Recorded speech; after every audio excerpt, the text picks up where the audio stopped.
hospice and palliative care, and we invited the congregation to join. In that presentation, we learned that dementia patients now outnumber cancer patients receiving hospice and palliative care. So we thought we'd explore dementia a little bit further, since it affects so many of us, either directly or indirectly. So following Amy's excellent hospice and palliative care presentation in May, we immediately invited her back to tell us more about dementia, and she kindly agreed to join us in August. We found that dementia topic was so significant that we needed more time, so we asked Amy to return again for understanding. Amy talks too much. No, there were a lot of questions, what I remember, and anyway, good answers. So this is understanding dementia part 2. And Amy is back and soon will be ordained as PPC's first and only hospice care representative. So Amy probably needs no introduction. She's been here so long that we've come to know her pretty well. But let me do it again just to make sure, in case anyone has forgotten. With dementia. Yes, there you go. So Amy is a strategic account manager for VIA Health Partners, the largest nonprofit hospice and palliative care provider in Charlotte region. Amy has worked in healthcare for 33 years, including long-term care, senior independent living, hospice, and home care. She has a postgraduate degree in thanatology, that's the scientific study of death and the losses brought about as a result. She is a certified dementia doula, a dementia dialogue educator and certified death doula. Did I get that right? Good try.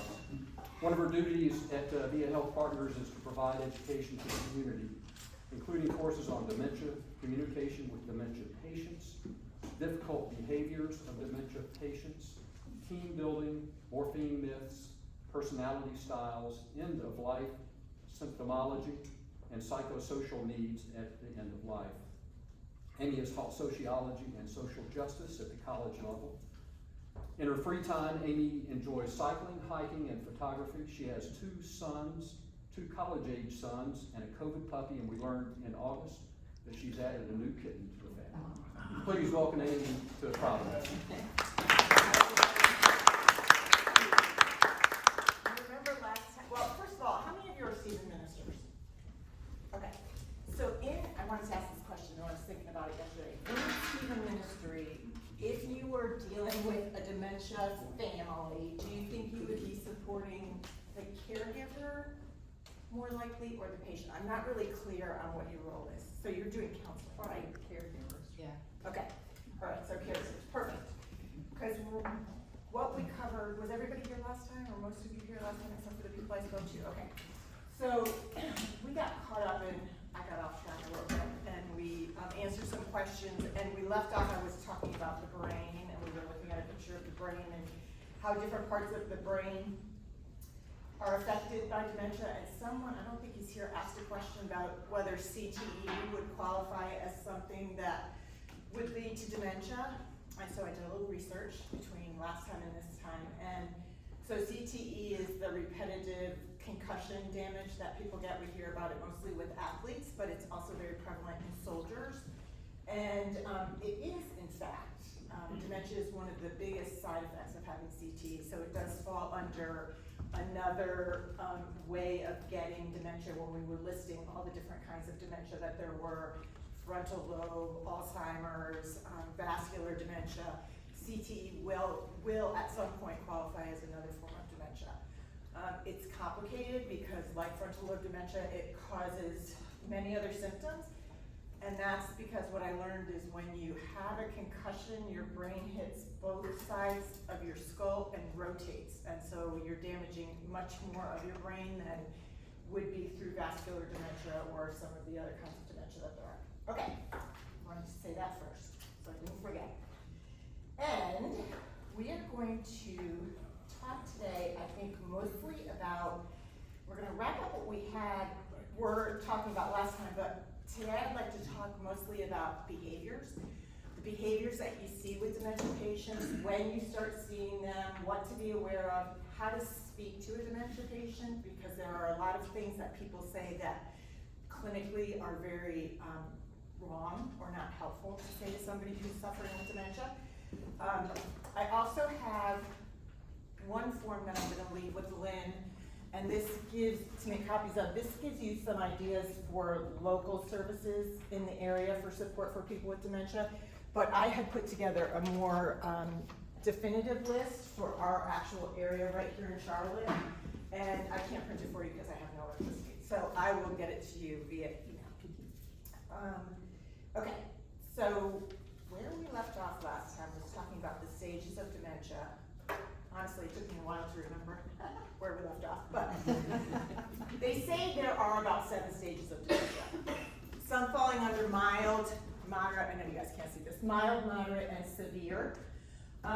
When we talk about mild, we talked about it a little bit last time, maybe things that you don't even notice. Someone who, like myself, forgets their keys, loses things around the house, maybe forgets a name in conversation, and does word searching. Moderate, you see more changes in memory, long-term care memory. The people that you see who maybe you have an event scheduled with them and they completely forget about it until you reach out to them. Someone who you didn't know had to write things down to remember but starts to write things down. This is the time that you might see financial difficulty. People with dementia have a very hard time paying their bills, remembering what they paid, remembering when things have to be paid. There are often times that people will pay their bills multiple times, which then puts them in a financial crisis because they only have so much money on their fixed income, and they may be paying their electric bill multiple times. How that would happen is if somebody is paying their bills via mail and they get a message that their bill hasn't been paid, they don't remember they paid it again, and it's just because it crossed in the mail. This is where you'll see families starting to be concerned about letting somebody drive. The interesting thing about driving is when I work with the police, one of the things that we tell the police is when they pull over somebody that they suspect has dementia, a lot of times the police officers, out of the kindness of their heart, don't want to give a ticket. Because if somebody's driving the wrong way down a one-way street, driving recklessly, they pull them over, they know how to identify somebody who has dementia, they don't want to give a ticket because they feel bad for that person. Physicians actually request that they do give a ticket because it starts to build a case for the family to be able to convince that person that it's time to give up their license. And so if they keep getting let off on these things, families don't find out that it's happening. So start to see driving, families start to question that. You may see people who aren't as able to manage their own personal care. In the business, we call that ADLs, activities of daily living. That includes things like dressing, bathing, doing your hair, brushing your teeth, being able to manage laundry, things like that. So that's where you'll start to see families bring in services to help with that. This is also a time that you will see decisions being made to put somebody into an assisted living type situation. And that's because one of the biggest issues is medication and being able to manage medication.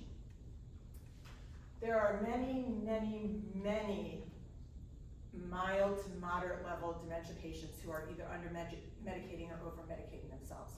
Again, because they forget they took their medication, because they're taking things that they're not supposed to take anymore, because they continue to take things that are supposed to be only taken when there's a symptom, but they take it every day, and just the mix up of medications. One of the advantages of being in an assisted living is that somebody is managing your medication. I would say that's the #1 reason why people go to live in an assisted living, particularly when they're at the moderate level and high functioning, still able to participate in activities, don't have to be in a locked unit, just need somebody who will make sure they're getting their medication and make sure they're getting fed. Alzheimer's in particular, not all dementias, but Alzheimer's in particular, they lose the ability to actually care for themselves. They don't know that they should be caring for themselves, so it's very, very dangerous. They won't eat. Their food will be moldy, like mine's gonna be. They won't have kept things properly, they won't cook things properly, and so there's just a lot of risk in that if they're living on their own. And sometimes when they're living with a partner. As we talked about last time, spouses often cover for somebody with dementia, and it makes the process of the rest of the family finding out that someone's suffering longer. There's lots of ways to cover. I think I said this last time, we're not gonna get into politics, but both of the people who were running earlier in our election cycle, you could see the change in their vocabulary over the last, from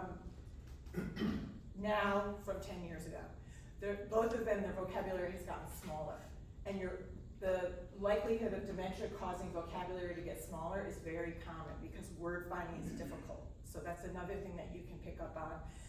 We have to be careful because dementia, grief, and depression can all kind of look the same.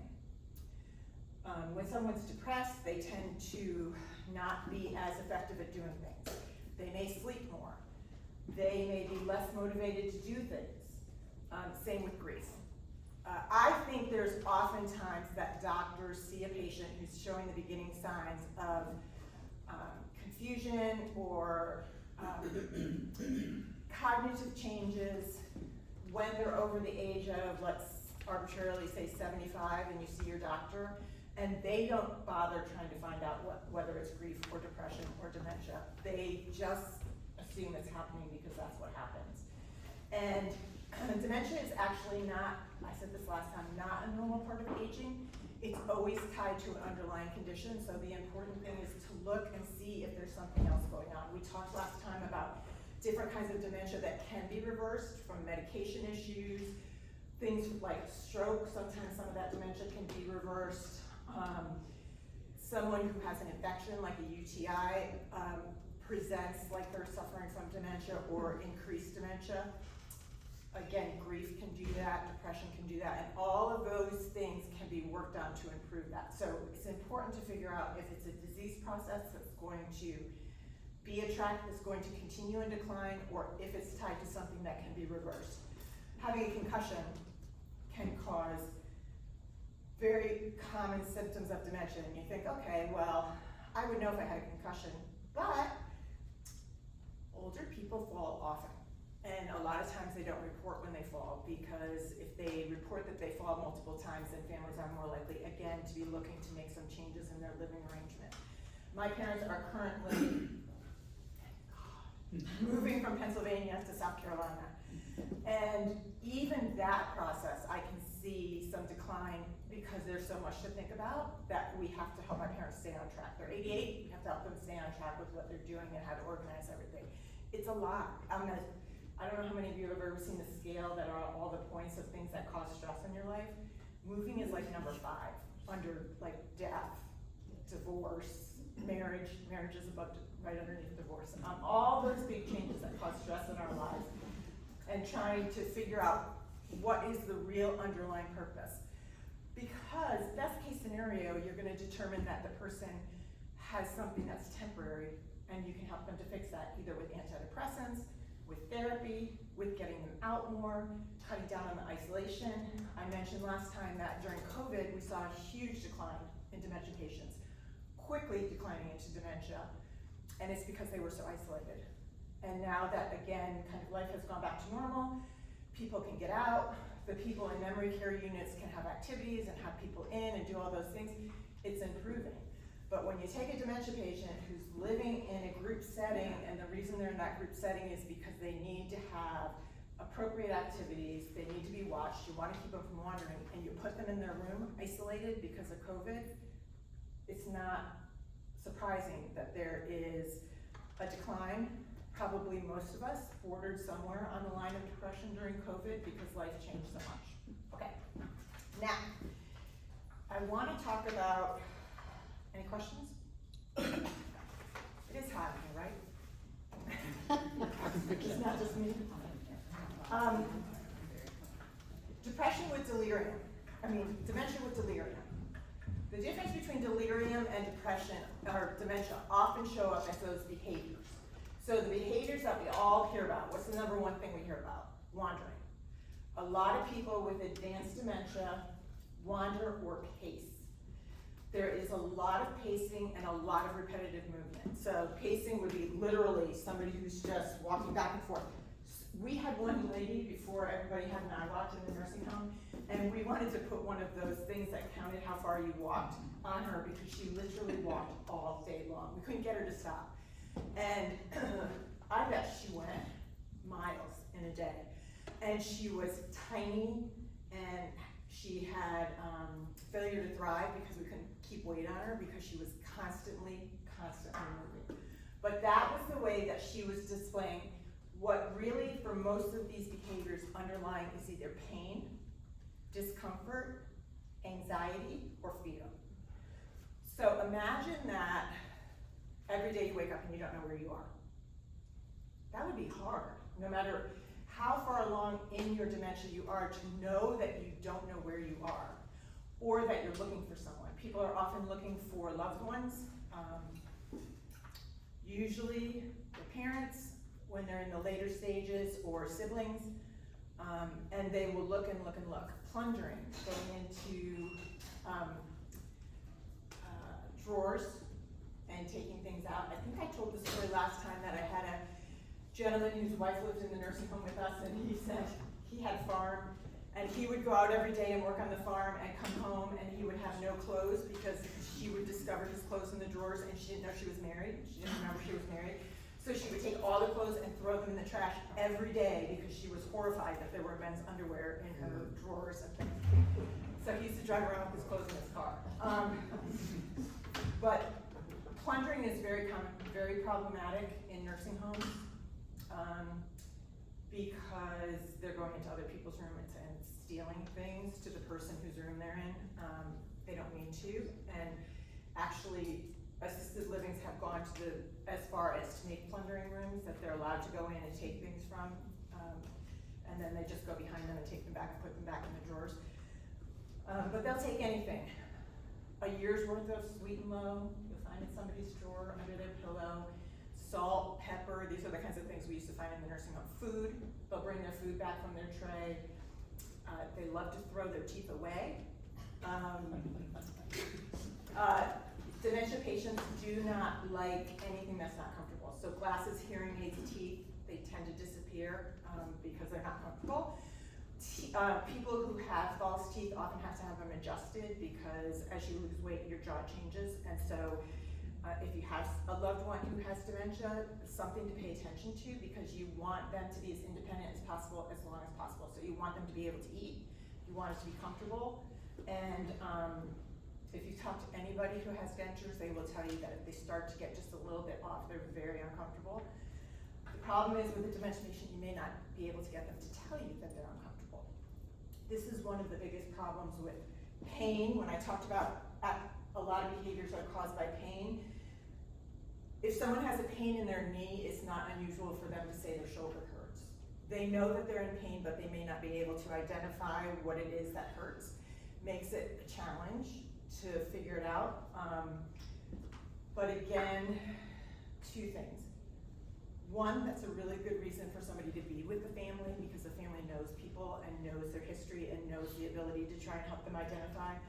But also, if you have to use a facility, being very involved with the staff and being very choosy about where you choose to send your loved one. There are buildings that have kept staff consistently, and then there are buildings who historically have staff turnover, and you can find that out when you're looking for somewhere to place someone. One important thing I want you to know, when you are in an assisted living, most of you probably assume at $7,000 a month that there would be nurses there all the time. There are not. Most medication is distributed by med techs, which means a CNA that went to additional training to be able to distribute medications. And where that has the biggest effect is they cannot give what are called PRN medications. So anything that you take because of something. Not the things that you take every day scheduled, but if you want an aspirin, if you want a pain pill, if you need an anxiety medication, they cannot assess you to know whether or not you need that. You and I would be able to ask for it. Once you develop dementia, you can't ask for that. And so what happens is that often they aren't, again, appropriately medicated because there's not somebody there that can assess whether or not they need that medication. Just something to think about. I don't think most people know that about assisted living. Okay, so let's talk about behaviors, and then you're gonna have to do your homework, classwork. Wandering, getting lost. Some of the ones that are big, the agitation during help, assistance with care. It's a huge one. So patients often become aggressive during personal care, bathing, dressing, shaving. And the reason for that, I believe, is often because the caregiver is not communicating what they're doing. If somebody is going to help me with my shower, I would appreciate if they at least told me before they got in the shower with me, right? If somebody's going to rub lotion on me, I would appreciate it if they would at least tell me that they're going to touch me before they touch me. We tend to not give that respect to people with dementia because we think they don't understand. So we just go ahead and start. It's always important to communicate. I'm gonna take your hand now, I'm gonna rub some lotion on you, put a little bit on them, this is what it feels like. And I mean, we all wanna be touched, right? So it's not that they don't want to be touched, it's that they have no idea what's happening. Being very clear and respectful of people's personal space is important. They did a huge study on men, it was in the early 2000s, I think, late 90s. Huge study on men and how they in particular were horrible in the morning. And they did the study and realized that in the nursing homes, people were walking in, if you've been in the hospital, you know this trick. They walked in, flipped the light on, leaned over, and said, "Mr. Smith, it's time to get up!" And he would come up fighting. And the truth of the matter is most of those men had been in a foxhole at one point in their life. And so to them, that flash of light and someone standing over them meant they had to protect themselves. And so all they did was change how they came into the room, how they communicated with these gentlemen, and everything changed. So just being aware that Alzheimer's in particular is said to rob people of their dignity, but it doesn't, we rob them of their dignity. We can still treat them with dignity, and as an adult, they are not children. Even though there are parts of the disease that present as childlike, they're not children. So to continue to offer them the respect that they deserve. Again, particularly about bodily autonomy. When I first started working in nursing homes in 1994, there were shower rooms. Like everybody was pushed into the same room when it was time to get a shower. So, you know, there might be 6 women in the shower room at the same time, and the CNAs were just getting people through and getting them cleaned. And if you think about who was in nursing homes in 1994, they were probably born in the 1800s, very demure, very conscious of the fact that they were naked. And it was not good. Most places now have individual bathrooms like the hospitals, so there is much more privacy. Also danger, because there's a bathroom attached to the room, but they're working to improve it.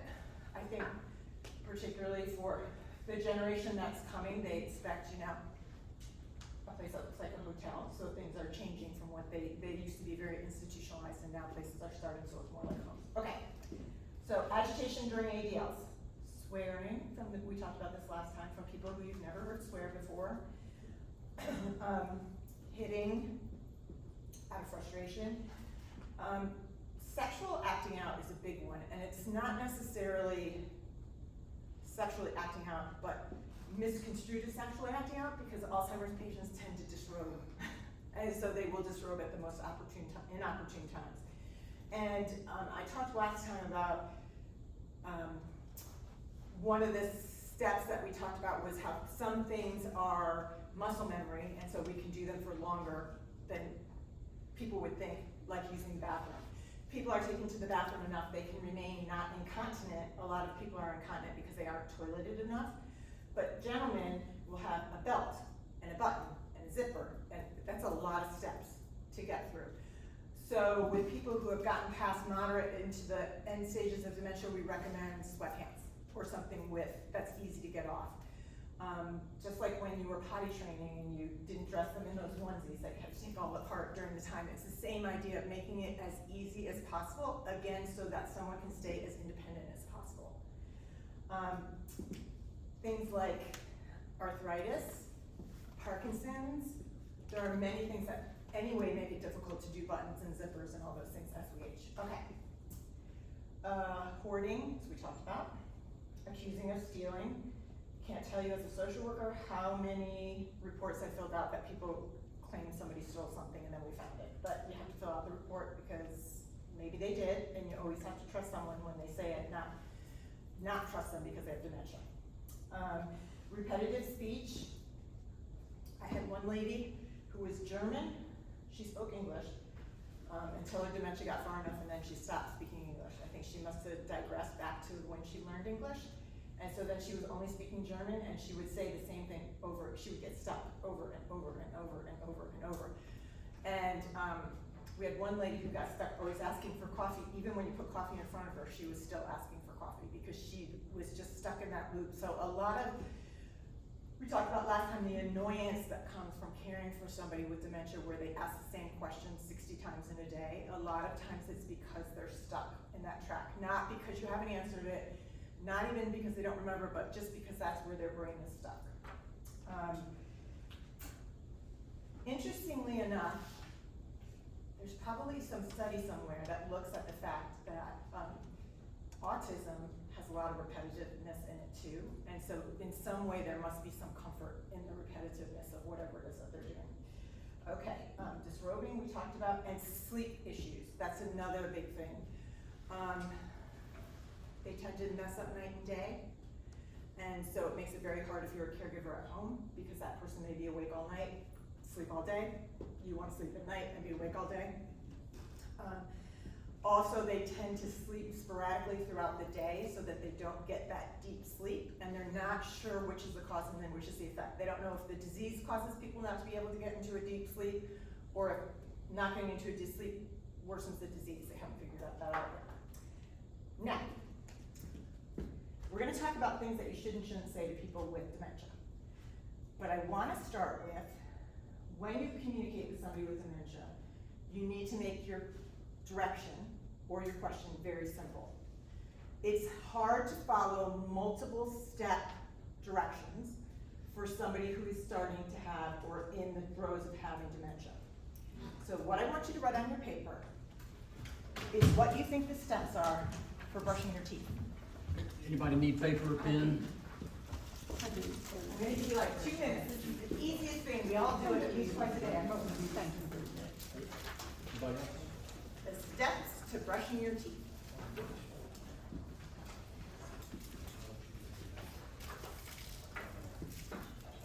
Uh-oh, did your pen not work? It might have a thing on the tip. Oh, like that. It might have a, yep. Yep.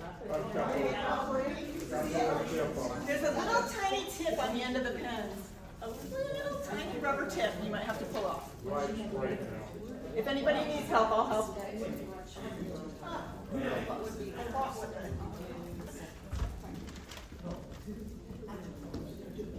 Am I out of pens? I gave them all out. Okay. That's good. Thank you for bringing. Uh-huh.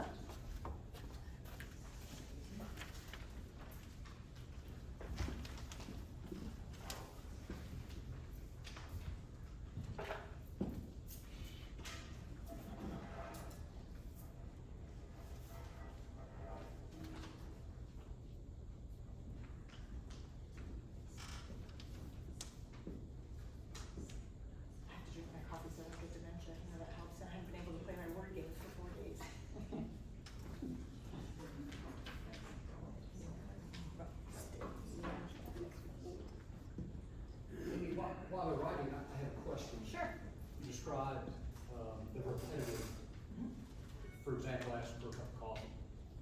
How do you have a suggestion for how to address that? Yeah, I was going to talk about that. The state, well, the federal government, has determined that people have the right not to be medicated. We used to medicate people who had things like that. You know, in the old days, we tied people to their beds at night. Can you imagine? We used to put them in cages in the hospital so they wouldn't wander. There actually are still cages in the hospital at CNC. And so we don't want to medicate people who don't need to be medicated. I had my doctor say it to me about something. He said, I don't like to medicate for the side effect of another medication, which is beautiful. Like if there's a side effect to a medication, you need to figure out another way to deal with it. So a great way to do it is distraction, redirection, activity. You know, the big thing that we push is appropriate activity. You can give somebody who has dementia a pile of towels and they will fold them and fold them and fold them. We have busy aprons. How many people remember Dapper Dan and Dressy Bessie? It's the same idea. They make these aprons for people. For men, they'll have tools on them. For women, they'll have kitchen things on them. And it's just something for them to have in their hands and keep them busy. There are really redirection's the best thing. Help them, take them somewhere else, and try and find out what the underlying crisis is. A lot of times people will start to fidget and stand up and sit down and stand up when they're wet, need to change or go to the bathroom. Again, discomfort, making sure they're comfortable. Comfort can mean environmental. Is it too hot? Is it too cold? People with very advanced stage dementia have an inability to control their body temperature, so you will see in the summer that they have many layers on. Knowing that that's what's comfortable for them, that they're not overheating. Taking them out for a walk if you can. I have told caregivers, particularly caregivers who are alone, you need to be careful about that, because if you get somebody outside and you can't get them back inside, what are you going to do? So knowing who you have with you, how you can help them, anything to do with their hands to keep them busy. Again, remembering that these people have huge big lives, jobs and children and houses to manage, and now their world is so small. And so trying to give them as much opportunity to feel like they're doing something as you can. Cutting up vegetables, if you can trust them with a knife, don't. But doing something in the kitchen that could help. Sorting out, opening the beans and taking the beans out. Taking the peas out. Even if you're not cooking them, just to give them something to do while you're cooking dinner. Some things like Play-Doh, safe. You can give them Play-Doh because it's made for children, you can't eat it without it being toxic, so things like that they can use in their hands. Painting, if they were a painter, pencils, anything to keep them busy. So distraction is really the best thing for any behavior. There are also certain ways that you can hold somebody's hand that they will have to come with you. If you hold somebody's hand so that it's like this and their wrist is forward, they will come with you because their wrist is pulling them along. You're not hurting them, but you're directing where they're going. Also, the very center of our brain is where music is, and so that stays unaffected for a long time. And so a lot of times if you sing song talk to somebody or sing when you want them to do something, they're more likely to go with you and cooperate. And I would suggest music that they like, but it doesn't necessarily matter. Yes? So what if you have a relative who is becoming a little disoriented as to day and time, starting to maybe wander once in a while?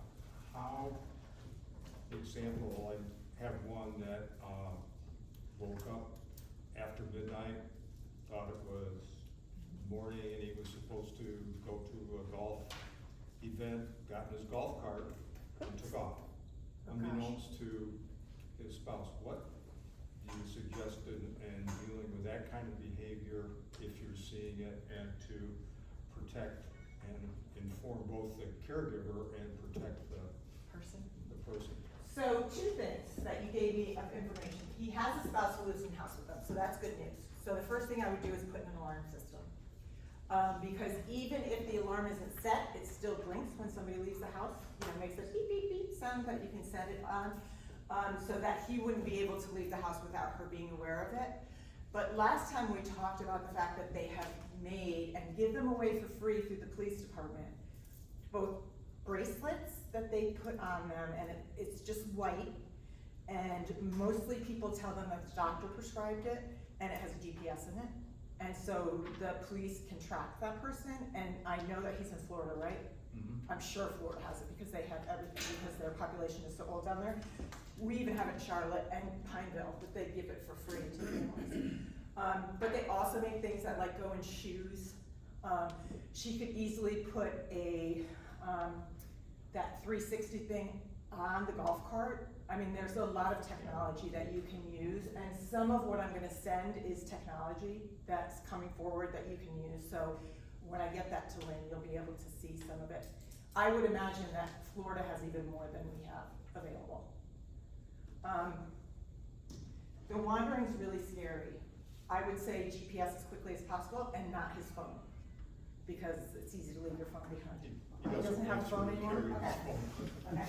A lot of people think if the person has a phone isn't that enough, but it's not, because you can't consistently know that they're gonna carry it. You can't consistently know somebody with dementia is gonna use their walker, so you can't trust that they're gonna take their phone with them.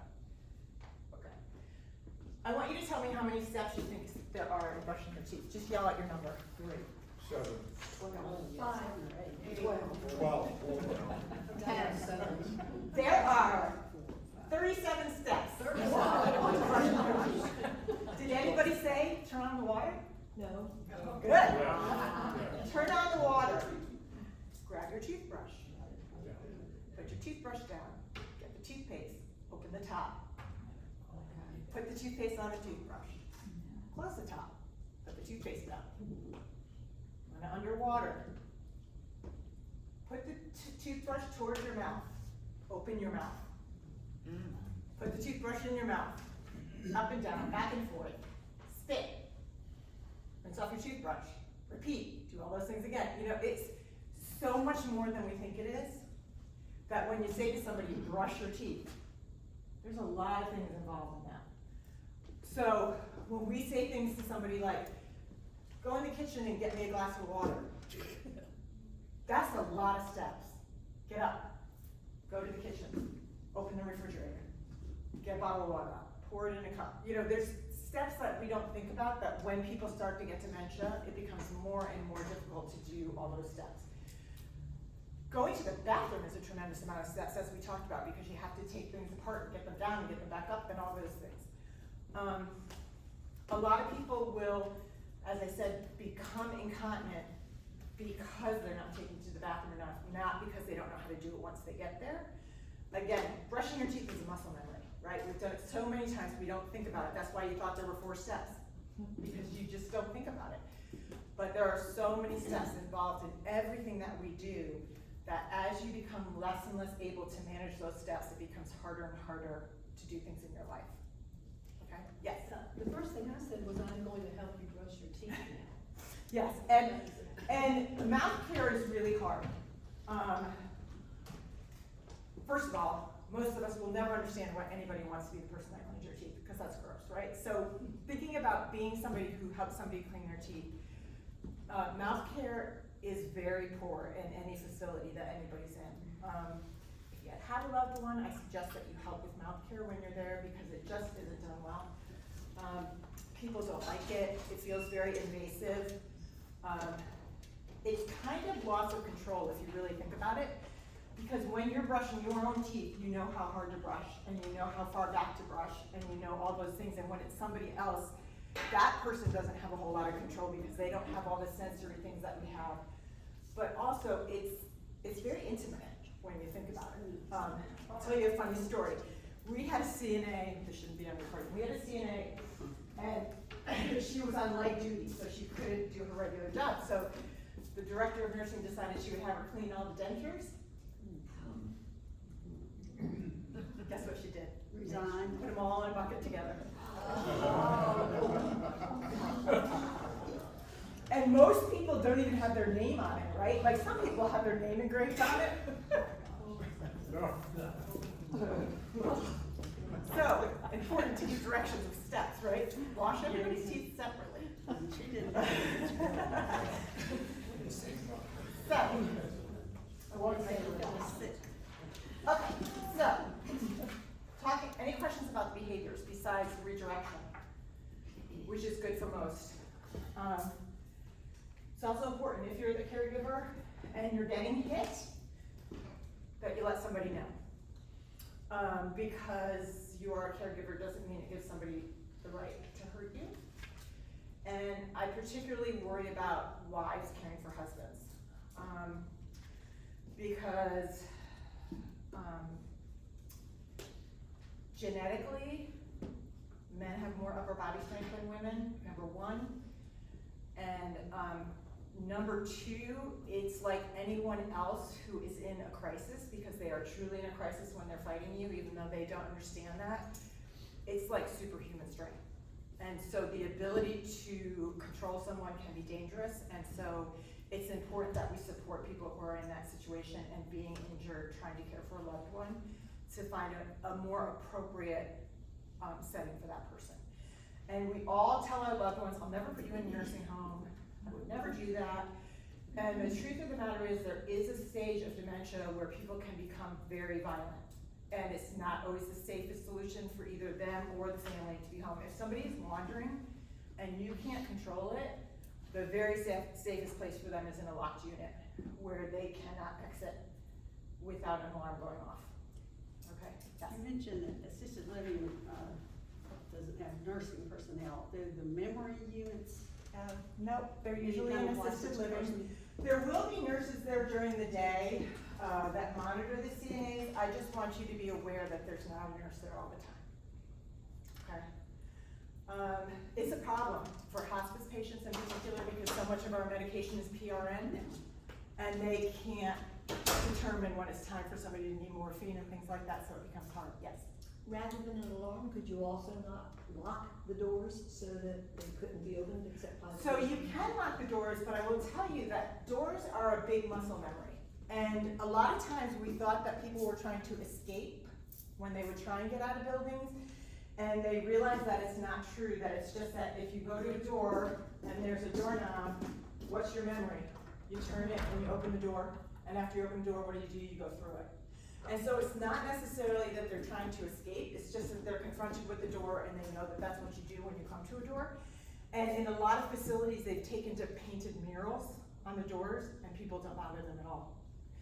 Or they put the kind of doors that are in bathrooms and airplanes, where it's that thing that you reach in and open, and it's not a doorknob, so that people don't try and get out those doors. Isn't that interesting? It really is just that we remember that when you get to a door and there's a doorknob, you open it and you walk through it. But there's no issue with them confronting a locked door. But I think that they would know how to open it. Okay. You would have to be sure that they didn't know how to open it.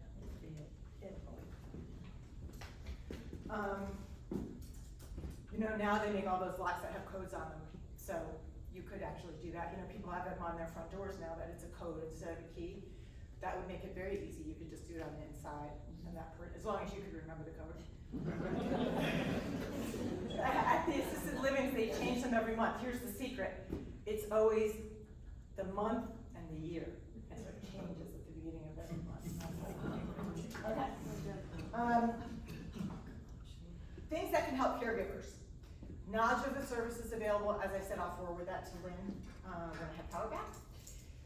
311, especially for Stephen ministers, 311 is the information number in North Carolina that goes directly to United Way, and they can help people find any service that they need in the county.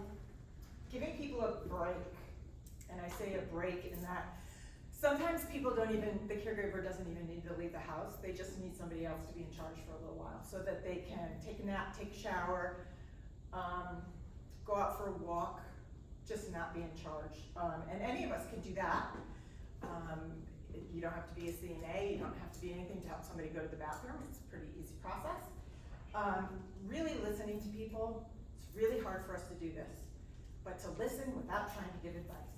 Just listen. Most of the time people just want to be able to unload in a safe space where they know that they're not being judged. And so, a great place for that is support groups. There are a lot of support groups run by the Alzheimer's Association and different organizations. And it used to be that you had to be able to get there, but post-COVID, there's a lot of online stuff that you can do so you don't even have to leave. That could even be the break, if somebody else is helping with that person while they're sitting on their Zoom call. Sometimes you have to help people understand how to get logged in. We're talking about a generation who isn't as adept at using the internet, so helping them understand how to get onto that. And again, being present. I think the hardest thing for us to do as people, again, is to just be quiet and let somebody talk without saying.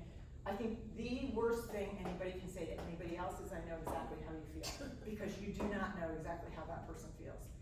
And you may have a similar experience, but you do not know how that person feels, and by saying that, you're taking away their feelings and making them less important. So just being present enough to listen and allow them to speak, and if they ask you for help, great. Men in particular have a very hard time with this. You guys are fixers, and you want to fix. But honestly, a lot of times people just want to talk, okay? So we talked about our thing, we talked about fidgeting and fidgeting friends and trying to change things. We only have a few more minutes, okay. 90% of all people with dementia will have behaviors. So most people are gonna show some kind of behavioral change that you're gonna have to deal with. 2/3 will experience sundowning. I'm sure you've all heard of sundowning. We used to honestly believe that it happened when the sun went down. That's not the case. It's like the bewitching hour. And it can be that a person is calm, and within an hour, their behaviors completely change. It usually is at the end of the day. We believe now that's really because they're tired, not because the sun's going down, which is what they used to think it was. In facilities, it does often happen at shift change because there's a lot of activity. And I do think that sometimes that upsets the residents, or they think they should be going somewhere too. So, when you're seeing these things not to say, do you remember Sue? Don't ever say that. They don't remember. And it puts them on the spot to be yes or no or whatever. Or saying, I've seen so many people saying, Mom, you know who I am, don't you? That's horrible. Horrible because imagine being that person that someone just called you mom and you don't know who they are. The feeling that would be in there. A lot of times Alzheimer's patients don't even remember they have children. So for someone to be calling them mom is already a little surprising. So to say, don't you remember me, is horrible. When you have visited with somebody who has dementia and you are leaving, do not say I'm going home. Particularly if they are not living at home, because they know they're not home. And a lot of times, even if they're living in their home that they lived in before they got dementia, they don't recognize it as their home. They're still trying to get home maybe to where they live with their parents. And if you say you're going home, they want to go with you. And they don't understand why they can't go with you. It is much easier to say, I'm going to run a few errands and then I'll be back. I'll see you when I get back. Dementia patients do not have the ability to gestate time. So if you say I'm going to be back later could be any time. They're not going to be waiting necessarily for you to be back.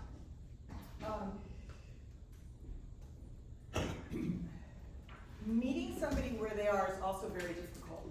Families often want to bring people back to the present and what's happened. It's amazing how many people struggle with a family member with dementia and someone dies, and whether or not they should tell them. Because you may have to tell them every time you see them, because they may not remember that that person died. So you have to make a decision about whether you want to put them through the shock, because it will be a shock every time that somebody died, or if you just don't tell them. And continue to answer questions about them and say that they're going to be coming soon, another time. Being where that person is, wherever they are, is the biggest gift that you can give them, because they cannot be dragged back to your reality. And it's really not fair to expect them to do that. It's much easier for you to go wherever they are and be with them where they are. That sounds hard, particularly when people are upset. That's not what I'm talking about. When you have somebody who's upset, again, working on the redirection, offering something different, offering a drink that you know they like, taking them for a walk, even if it's just around the house that you're in. Any of that can help to decrease the level that they are upset about something because they may forget why they are, but not trying to get them back to where they are, or telling them that that's not an issue, or telling them that's not a problem, okay? I think I'm being called, so you're. It's about 45 after, so. Questions? Any Yeah, questions? questions, Amy usually sticks around afterwards if you want to talk to her. And I did leave my cards there. And cards are here, so please. I feel like somebody reached out to me last time I didn't. Amy is very responsive to that. Yes. I have a good friend, and she's in the later stages of Alzheimer's and head bent, and a 90-degree angle. Is that common? Yeah, it becomes more and more difficult for them to have good posture. A lot of times you will see that they have, if she's in a wheelchair, that they actually have a device that helps her sit up straighter in the wheelchair. Speaking from myself and my 2 years of recovering from my injury, the less you move, the less your body is straight. I mean, I don't stand up as straight as I used to. I mean, it's just not uncommon. On top of the fact that she's probably not receiving a lot of stimuli from that. So the most important thing is when you talk to her to get down so that she can I mean, see. it's at a 90-degree Yep. angle. She has to Yep. look at it like that. Yeah. And that can be a lot of different things. Unfortunately, a lot of women develop osteoporosis in their late age because of hormonal changes. The makeup of our bones change.